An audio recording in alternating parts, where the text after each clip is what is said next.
Hey, how are y'all? Good. How's it going, Marcus? Oh, great. How are you? Hello, everybody.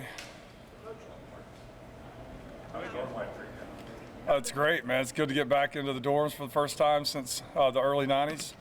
I think it's a good thing. It's great for staff unity and for camaraderie with the players. So a little bit old school, but I'm kind of liking it. What have you seen from the offense through the first 4 practices here? It's still early in the stages. I think the guys, what I've seen is I told them the other night, I appreciate the work they did in the summer.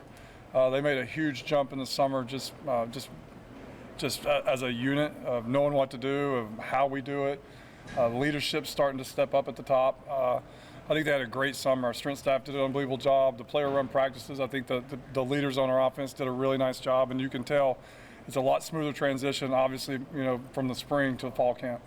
Who have you seen stepping up as a leader? I'm not going to say. If you say names, you usually miss one, but just the usual suspects. We challenged Jeff in the summer to really start to make this his team, and I think he did a really nice job amongst a lot of others.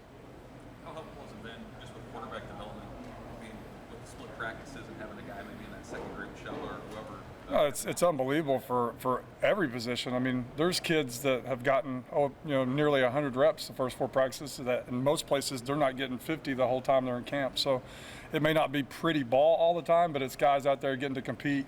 And they're getting better with every single rep, and in the long run, it's going to help us. Is that it? Are you guys wrapped now on the split squad, or will you go back tomorrow to that? That's 100% coach rule question. At some point, though, you're obviously going to go to a full team practice.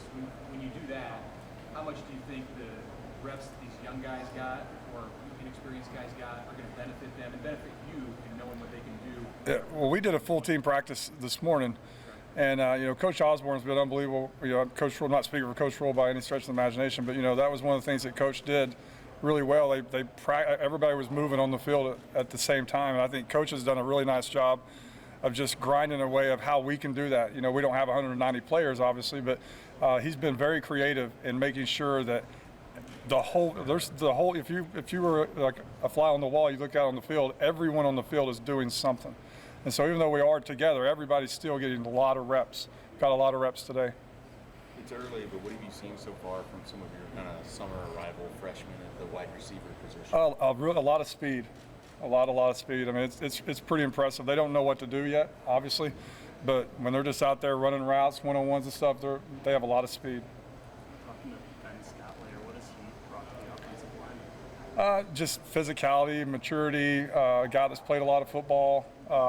He's been here since last spring, and so feels like, I'm sure to him, he's been here his whole time. So I mean, that group is unbelievable. Like I've said before, just how close they are and the unit that they are. He's just made it just that much stronger.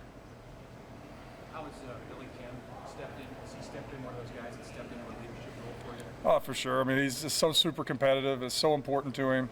He's so respected, and he doesn't really say anything. It's just how he works and how he competes. And I mean, his leg could be falling off, and you got to pull him off the field. I mean, he's one of the most competitive kids I've ever been around. So he's doing a really nice job right now of leading those young kids and tutoring those guys in the meeting rooms as well.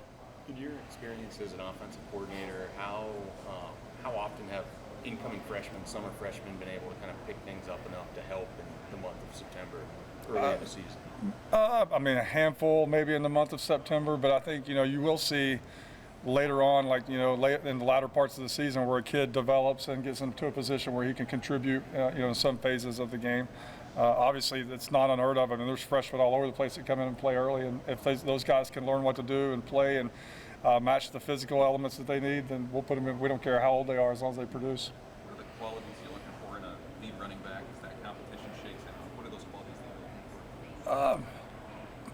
Being dependent, knowing what to do, dependent in pass protection, dependent catching the ball, dependent in route running, dependent hitting your landmarks, just a guy that we can depend on. Obviously the physicality in which we play with, he needs to be able to be durable and get the ball downhill, run between the tackles, and I think it's going to take more than just one. It's going to take 2 or 3, especially in this league, the way these guys play defense. It's going to be a long year for a running back, as much as we're going to run it. Is that sort of the preference, is to not have maybe one feature guy, but have 2 or 3? The preference is to have Bo Jackson, right?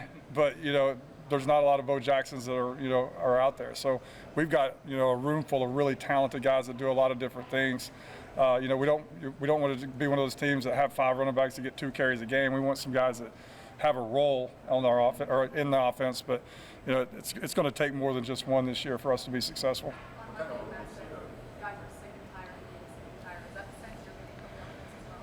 I do, yeah.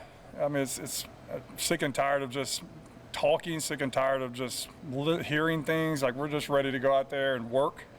And one of the things we talk about just earning the right to go play against Minnesota, of how we work and how we practice in the preseason. What kind of role do you expect the fullback to have this fall? Do you have a target number of carries you'd like to use them, or is that going to be more situational? No target. I think there'll be, again, I'm not trying to have coach talk here, but there'll be certain games, certain defenses where they'll be utilized more, and there's some that maybe they're not don't have as big a role in that game, but it'll fluctuate. And it just depends on, we have tight ends, we have fullbacks, like they both can do the same things for the most part. It's just that fullback, in between the tackles can give you a little bit more of a vertical push at times. So we've got some young guys out there playing the position now, and it's fun to have a fullback on the field. You said how much you're going to run how much you guys are hoping to run the ball this fall. Do you have a preference for how much you run versus pass? No, it's just we have to be able to do it at a high level when needed. Like, we have to be able to run the ball in 4 minutes and run it well. We have to be able to run the ball in the red zone. Is that 60 times, 60-40? Is it 70-30? It could be 30-70, run to pass, and we're running it that well, getting 100, 105, 6 yards of carry. So, different phases of the game are going to call for you to throw the ball and run the ball at a high level. We got to be able to do both whenever that time is needed. Marcus, following up on the fullback question, with adding Liebentritt as a transfer this summer, does it allow you more freedom with Bonner? You obviously used there in the spring. Can you use him more as a flex, as a tight end? Yeah, and we said it when we first got here, like, we're a positionless offense. As funny as that sounds, like, you might be called a tight end, but you might also line up at receiver, you might line up at fullback, you might line up at running back, you might line up at quarterback, who knows, right? Everybody has a certain skill set, and we'll come up with all these, weird plays and stuff of how to attack defenses, and if a guy's skill set calls for him to be in line or offline or a receiver, then he'll do that. So, those guys are good players, and we're going to get them out there on the field any way we can. What have you seen from Liebentritt since he got here? Just a smart, mature kid. I mean, he's played a lot of college football at a really good place, and he's been coached very well. He's got a high football IQ. He can do multiple things, and he's been good so far. What is Josh Martin brought to the mix as a full-time assistant with you guys? Really pleased with Josh. I mean, he's coached tight ends at a high level, at Arizona State, and then again at SMU. He's very confident. Like, it's amazing. We've not had to meet with the tight ends. Me and Garrett thought going in, like, we'll kind of go back and forth in the pass game, and then Donnie could help in the run game, and he's been rolling. Like, he hit the ground running on Friday, learned everything in install 1, install 2, and has 1 or 2 questions a day. But I mean, those guys know what to do, know how to line up. They're playing at a high level. They're playing with confidence, and I think he's doing a really nice job. A guy like Nate Borgenschirk, what kind of strides have you seen him take since you've gotten him? He's, again, continues to get better. He had one of his better practices on practice 2, just running routes, stretching the field vertically, catching the football. I think he's very confident right now. I think he plays with a lot more confidence right now, and that's showing out there on the practice field. All good, guys. Awesome. Thank you, guys.